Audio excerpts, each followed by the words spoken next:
그러니까 좀 동네가 역변할 곳이라고 하면 동작구랑 동대문구를 주목해라 이런 얘기들을 해요. 좀 저평가된데 주목할 만한 데들로 이야기하자면 저는 광명 정말 많이 이야기합니다.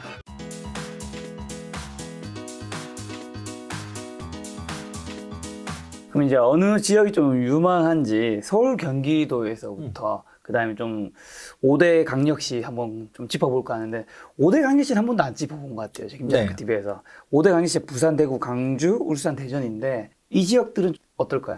저는 괜찮다라고 봅니다. 왜냐하면 사람들이 저한테 많이 물어봐요. 제가 일단은 뭐 실제로 서울에 제가 있기도 하고 태어나서 저는 계속 성동구에서 살아왔었거든요. 그러니까 뭐 서울을 당연히 더 잘 알 수밖에 없죠. 그쵸. 그 지방은 또 지방 전문가가 따로 있긴 하지만 맞아. 그래도 저는 광역시 투자는 괜찮다라고 이야기하는 게 지방 같은 경우는 사람들이 그런 얘기 하잖아요. 그래 뭐 서울 수도권이야. 그래. 진짜 뭐 결국 무너지겠어 서울이. 그런 생각들. 그리고 뭐 인프라가 우리 광역시는 제가 괜찮다는 표현을 해도 정작 광역시에 있으신 분들은 지금 기업들 다 서울로 또 뭐 가고 있고 수도권 가고 있고 우리는 뭐 어떻고 뭐가 어떻고 하면서 막 안 좋은 얘기들 정말 많이 하거든요. 그러면서 좀 그래서 이런 얘기하면 좀 뭐하잖아요. 본인 지역을 본인 그 지역민들이 평가절하하는구나. 정말 평가절하하는 경향들이 많아요. 근데 저는 광역시는 흔들리지 않는다라고 이야기하는 것 중 하나가 이제 그거죠. 인구 구조가 사람들이 많이 떨어진다고 말하는 이유 중 하나가 이제 뭐 지방 소멸이라는 이야기들도 하잖아요. 맞아. 막 이제 인구가 진짜 순증이 또 줄어들기 시작했거든요. 인구가 줄어들면 어떻게 해야 돼요? 라고 하면 또 인프라가 더 무너지잖아요. 그렇게 얘기하는데 그렇게 무너지는 데들이 어딘가를 생각해 보면 진짜 검색해 보면 다 나와요. 우리가 소멸 위험 지수 막 이렇게 뜨는데 인구 밀도를 보게 되면 우리나라가 수도권에 이제 절반 이상이 살고 있고 그리고 광역시에 엄청나게 몰려 있어요. 시뻘개요. 근데 이제 중소도시들로도 퍼져 있고 중소도시나 그나마 도시화가 어마어마하게 높은데 거기서 막 군, 면 가면 어마어마하게 떨어지죠. 그러면 여기들이 무너지고 좀 더 극단적으로 가면 우리 농어촌 생각해 보는 거죠. 이제 경로당 가면 60대가 막내라는 그런 동네 신생아가 없는 인프라가 없잖아요. 학교도 당연히 없고 뭔가 뭐 문화 시설들도 당연히 없고 그러니까 도시로 가게 되고 여기서도 좀 더 광역시로 오히려 인프라가 계속 무너지기 시작하면 약한 고리부터 흔들리는 거거든요. 그러면 결국 그런 차원에서 보면 지방도 광역시도 흔들리는 거 아니에요? 약한 고리가 무너지다 보면.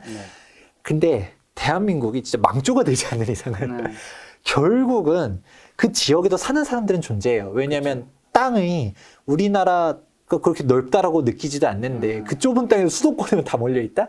그럼 결국 뭐 공장이라든지 뭔지 일자리가 없을 수는 없단 말이에요. 그러면 그 지역에서도 인프라가 갖춰진 데는 이제 광역시만 살아남을 수밖에 없다라는 거죠. 그러면 우리가 말하는 그 지역 내에서 똘똘한 한 채 가면 이제 광역시로 가게 되는 거고 그 광역시 내에서도 내가 좀 더 욕심을 부린다? 그럼 아까 얘기했었던 것처럼 유명한 동네들 가는 거죠.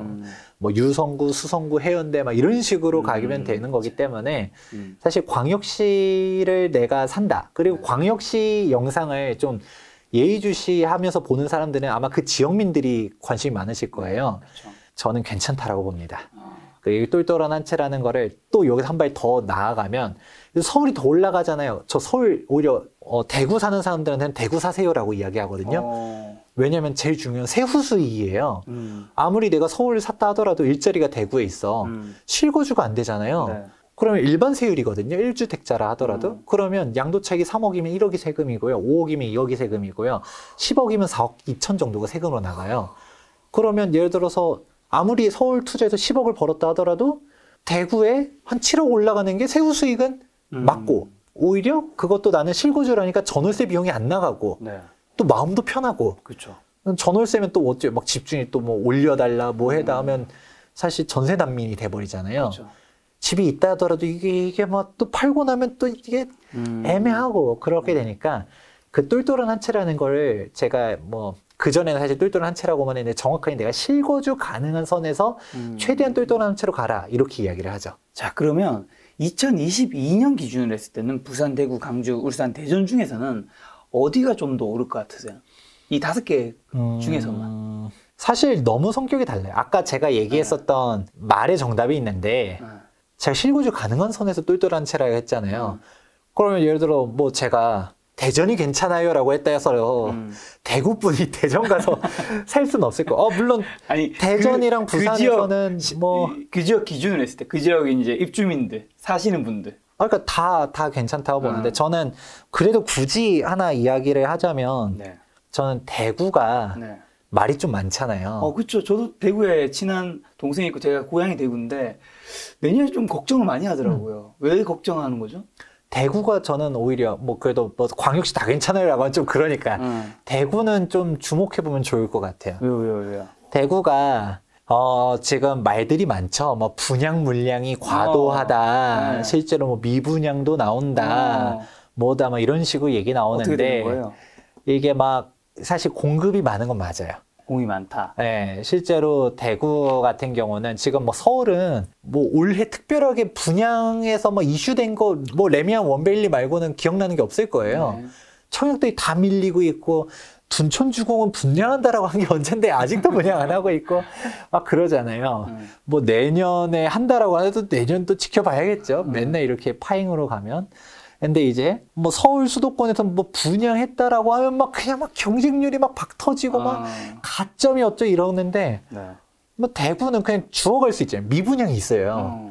근데 사실 이 미분양도 잘 보다 보면 이제 막 동구 쪽에 많이 몰려 있고 네. 수성구 뭐 이런 데 같은 경우는 뭐 특별하게 뭐 많이 있지도 않고 그런데 여기서도 수성구도 수성구 나름이다 뭐 이렇게 얘기하기도 하지만 일단은 대구에서 미분양이 있다는 건 팩트예요. 그러면 사람들이 야 벌써부터 미분양이 있으면 더 걱정하고 내년에도 분양 물량이 많고요. 그러니까. 내년에도 분양 물량이 많고요. 그러니까 사람들이 야 공급에는 장사 없다. 그렇죠. 그러면서 막 이제 떨어진다고 얘기하시는 분들이 많은데 저는 그게 중요한 게 아니라고 해요. 이때 왜 미분양인지를 정확히 알 필요가 있는데 네네. 여러분들이 전문가라고 하면 그걸 제대로 분석해야 될 게 있어요. 그러면 제가 어떤 거를 알아보라고 이야기하냐면 오피스텔 분양 경쟁률을 보라고 이야기를 해요. 왜냐? 왜? 대구에도 오피스텔들을 분양하거든요. 네. 근데 여기서 저는 오피스텔도 별로 안 좋다라고 이야기해요. 근데 오피스텔 중에서도 괜찮은 오피스텔은 뭐냐? 전용 면적 84제곱미터 이상의 아파트 같은. 아파트. 우리가 전용 84라고 하면 아파트는 33평이라 그렇죠. 이야기하잖아요. 그리고 전용 59제곱미터를 25평이라고 이야기하고. 근데 오피스텔은 서비스 면적이 없다 보니까 전용 84가 아파트 25평 정도 사이즈예요. 그렇게 해서 움직인다라고 했었을 때 오피스텔이 분명 용적률을 너무 많이 썼기 때문에 아파트랑은 올라가는 게 한계가 있긴 해요. 차이는 있어요. 있죠. 그래도 이런 전용 84 이상의 아파트 같은 경우는 아파트만큼은 아니라 하더라도 아파트에 준해서 어느 정도는 따라가요. 오피스텔 프리미엄 별로 안 붙거든요. 근데 그런 전용 84 이상의 아파트들은 몇 억씩 붙어요. 그래서 맨날 제가 오피스텔 안 좋습니다 하면 맨날 댓글에다가 소장님이 틀렸습니다. 여기 몇 억씩 붙었어요 라고 하는 데들 공통점은 다 아파트. 그냥 일반 원룸, 투룸은 솔직히 가치가 별로 없어요. 강남에 뭐 아무리 원룸, 뭐 강남이 아무리 좋다 하더라도 원룸은 한계가 너무 명확하거든요. 그렇죠. 그런데 제가 이 얘기를 왜 했냐. 그 대구에서도 아파트를 분양하는 거 보면 경쟁률이 600대 1 그냥 넘어가요. 그러면 미분양인 거죠. 미분양이라며. 아파트를 왜 그렇게 분양이 잘 돼? 라고 생각하잖아요. 그게 온도차가 있는 거죠. 왜? 이런 아파트 같은 경우는 아파트, 일반적인 오피스텔 말고 아파트 같은 경우는 25평 아파트 가격대처럼 보게 되니까 괜찮은데 하면서 움직이고 그렇게 따지면 왜 정작 아파트 투자는 안 해? 라고 하면 규제가 다르잖아요. 오피스텔도 사실 세법적으로는 이제 규제가 다 들어가요. 네. 하지만 청약 가점이 깨지지 않죠. 그렇죠. 그러니까 얘도 청년층이 뭐 내 집 마련 하나 하려고 했었을 때 일단 오피스텔 하나 가지고 있고 그러고 청약 기회는 깨고 싶진 않고 제가 그때 청년층 같은 경우는 뭐 하다 보면 빌라라도 사세요라는 얘기했지만 빌라를 정작 선택 못하는 사람들이 솔직히 청년층들이 청약하기는 어렵지만 그 청약에 대한 기대감은 좀 있잖아요. 유주택자가 돼서 청약 자격 자체가 완전히 박탈되는 것보다는 네. 오피스텔로 갈까? 아파텔로 갈까? 아파트는 또 올라간다는데 이런 거가 일단 첫 번째. 네. 두 번째, 대구 분들도 똑같아요. 대구 분들 중에서도 청약 가점이 어느 정도 높아요. 네. 그럼 아무거나 넣을까요? 아깝죠. 뭐 미분양 나왔는데 뭐하러 그런 데 넣어. 그리고 분양 물량이 내년에도 내후년에도 많다는 얘기 했잖아요. 그러니까 나는 좀 골라갈 수 있을 것 같아. 우리가 뭐 서울 같은 경우는 막 골라가는 게 어딨어. 일단은 막 넣어. 제발 당첨만 되게 해주세요. 막 이러는데 대구는 뭐 고를 수 있을 것 같아. 그러니까 안 넣는 거예요. 그래서 제가 예전에도 대구에 대해서 영상, 하도 대구는 광역시임에도 불구하고 하도 말들이 많고 막 언론에서도 막 대구에 대한 위험성 얘기하니까 제가 한번 푼 적이 있었는데 거기서도 막 대구 뭐 너가 야 너는 서울 전문가잖아 왜 네가 대구에 대해 뭘 한다고 하는데 그 청약 보면 다 나와요. 그거를 더 디테일하게 공부를 안 해서 그래요. 지금 그게 아까 말했었던 거 아파트에만 본다 하더라도 찾아보세요. 경쟁 600대 1이 넘어가요. 그거는 어떻게 설명할 수 있을까요? 대구 가격이 떨어진다 생각했으면 600대 1이 나올 수 있을까요? 그럼 결론은 대구도 괜찮다. 괜찮다. 내년에 올라간다. 오를 것이다. 그리고 오히려 분양 물량이 많아서 약간 대구 분들도 심리적으로 아닌 거 아니야? 그리고 대구는 또 언론에서 많이들 때렸잖아요. 그럴 때 오히려 괜찮은 물건이에요. 더군다나 신축 아파트는 진짜 괜찮아요. 그래서 저는 극단적으로 동구의 미분양 사도 괜찮다라고 하거든요. 그러니까 이제 대구에서도 제가 1등이 어디예요? 라고 하면 수성구 얘기 나왔잖아요. 네. 꼴찌가 솔직히 동구예요. 그리고 동구는 동구는 가는 게 아니야 라고 말하시는 분들이 있어요. 제가 동구 분들한테는 일단 죄송하지만 근데 이제 좋아진다라는 거예요. 왜냐? 낙후가 됐다 보니까 개발이 되잖아요. 그쵸. 그래서 분양도 많은 거예요. 동구 쪽에 그래서 분양이 많고 재개발되고 또 택지 개발하는 애들도 있고 분양 물량이 막 쏟아지게 되는데 개발이 되고 나면 좋아지는 거죠. 예를 들어서 극단적으로 우리가 대전에서 유성구가 제일 비싼 동네라고 하잖아요. 근데 이게 도안신도시거든요. 예전에 이 유성구가 예전에는 오지예요. 진짜 뭐 느낌이 유성온천. 그리고 시내랑은 벗어나 있는 곳이죠. 예전에 대전의 시내는 둔산동 이렇게 되는 거지. 유성구는 그냥 그런 사람 그렇게 사는 비싼 동네가 아니었는데 비싸졌죠. 인프라가 막 갖춰지면서 이제 그거는 대장의 타이틀이 바뀐 정도지만 그렇다고 해서 대구의 수성구의 위치가 흔들린다라고 보진 않아요. 그냥 수성구는 계속 수성구지만 동구가 그 동네가 라고 했지만 거기가 비싸진다는 거죠. 우리가 극단적으로 서울내 예시를 들어보면 은평구 사람들 무시하지만 녹번동 쪽은 더 심했었죠. 예전에 은평구 사람들도 녹번동, 음암동은 정말 개무시하는 동네였거든요. 뭐예요? 그 동네 주민들은 알 텐데 이제 그나마 은평구에서 사람 살만한 동네는 불광이라든가 연신내라든가 여기가 사람 사는 동네지 녹번, 응암 여기는 진짜 못 사는 사람들. 수색증산? 거기는 진짜 이랬는데 오히려 낙후가 됐다 보니까 재개발이 진행되기 시작했죠. 이제 녹번역 주변이 다 신축 아파트 촌이 됐죠. 가격대가 장난 아니에요. 그러니까 천지개벽이군요. 맞아요. 그건 거죠. 그 동네를 지금을 보는 게 아니라 신축 아파트가 들어서면 인프라가 달라지잖아요. 그렇죠. 그러니까 그거를 생각해 보면 오히려 그럼 미분양들, 청년층들 그냥 줍줍이할 수 있다라고 하면 가점도 얼마 안 되고 그러면 저는 차라리 싸게 또 조건들도 되게 좋아요. 이제 보면 제가 거기 분양받으라고 제가 돈 받고 사는 거 아닙니다. 지금 유료 광고 아닙니다. 그냥 그렇다고 해서 서울 사람들이 거기 갈 건 아니지만 실거주가 안 되니까 제가 예를 들어서 대구에 청년층이고 돈도 얼마 없다. 그냥 분양가 10%면 되잖아요. 분양가가 예를 들어 5억이다. 5억이 10%면 5천만 원만 넣어놓고 중도금타 무이자 그걸 갖다가 나중에 입주는 또 한참 뒤에 입주하고 입주했다라는 건 뭐예요?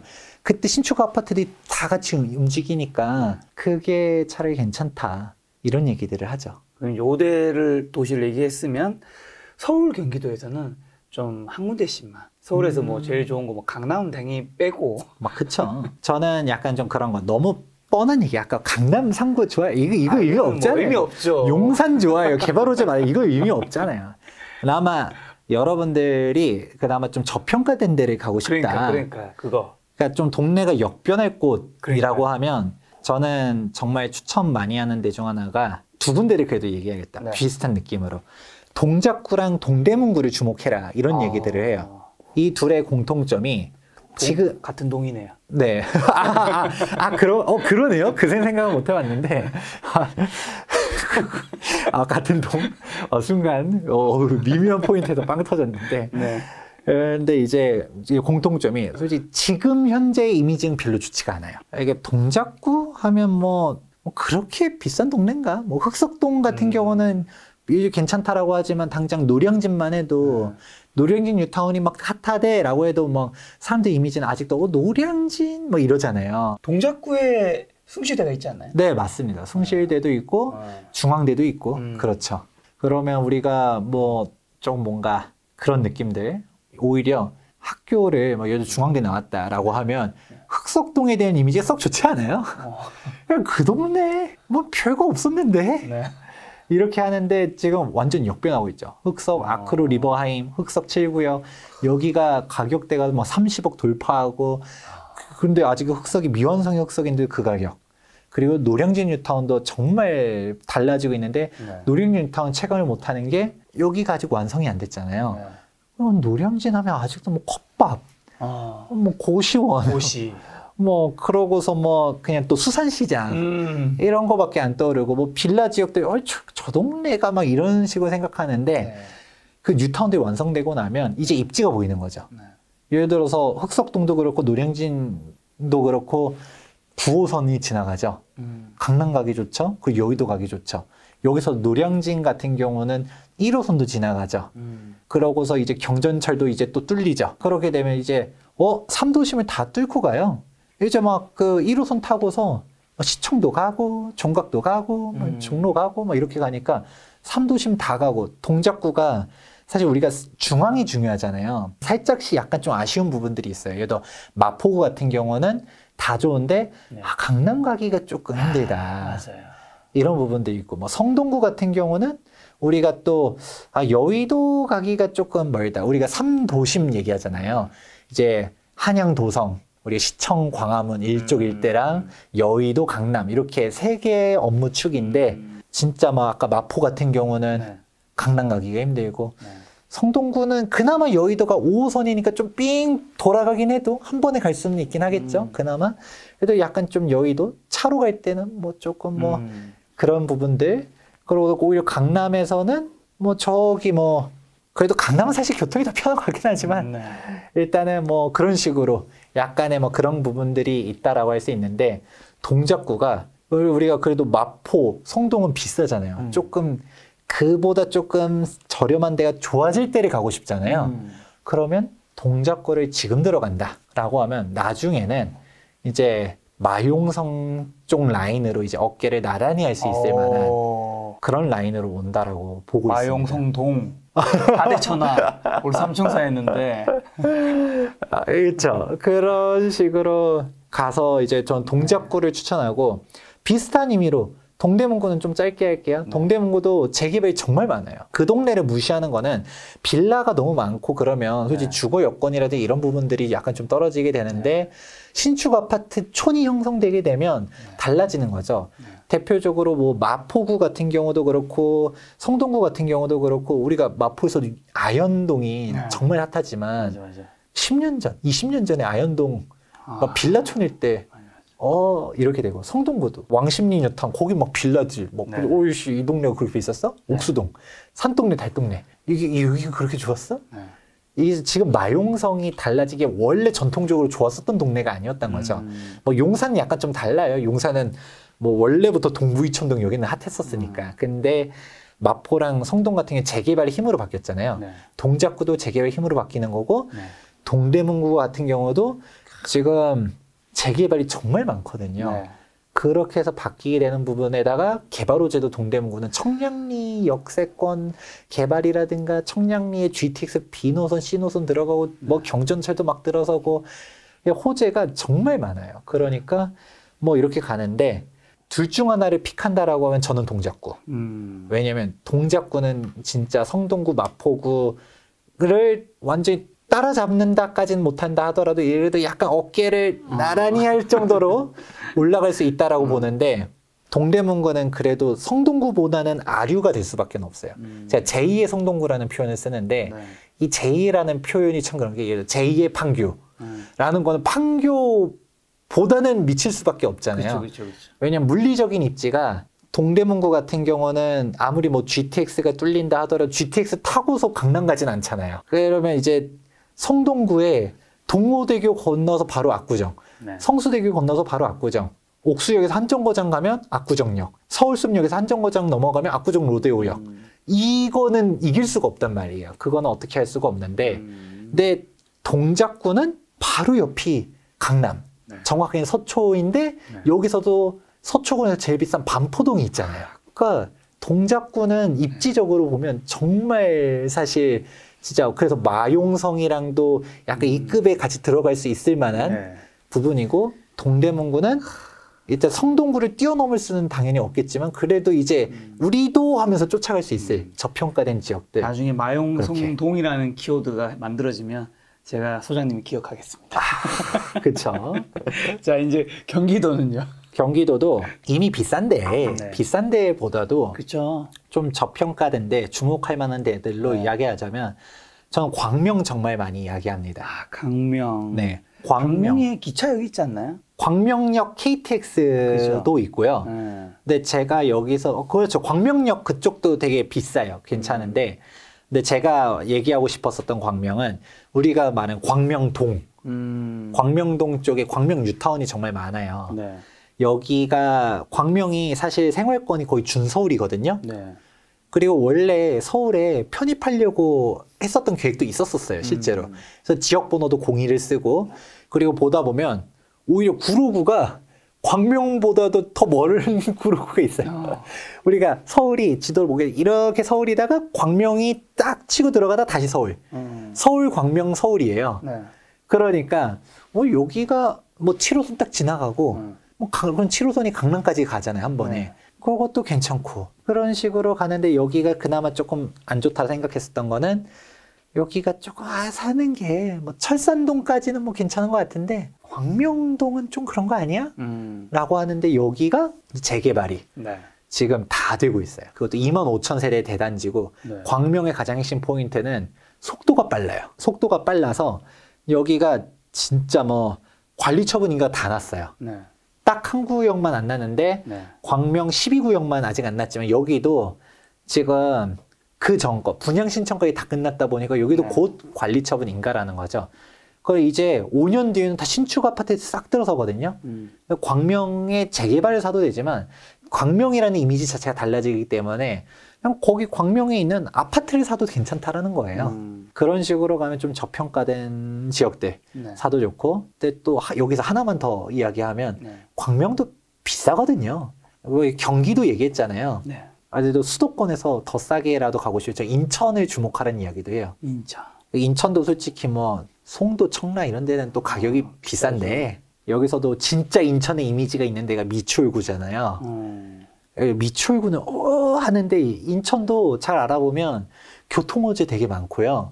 이미 막 2호선, 7호선 막 하면 막 이제 쭉쭉쭉쭉쭉 뭐 이렇게 가기도 하고 그러고 뭐 1호선도 있고 막 그런데 뭐 GTS B, GTX D 뭐 이런 것들도 네. 있고 근데 여기서 중요한 거는 미추홀구 자체도 재개발들이 되게 많아요. 그래서 생각해보면 딱 그거죠. 밑으로는 송도, 위로는 청라, 옆으로는 영종, 가운데 미추홀구만 빠져 있는데 여기가 이제 아파트들이 쭉 들어서니까 주거 환경들도 개선되다 보니까 진짜 내가 돈을 너무 제가 서울 수도권만 정확하게는 거의 서울만 얘기를 많이 하다 보니까 다른 데들 진짜 돈이 없는데 어떻게 가요? 라고 했을 때 약간 준서울로 가면 광명 네. 진짜 내가 수도권으로 간다라고 하면 네.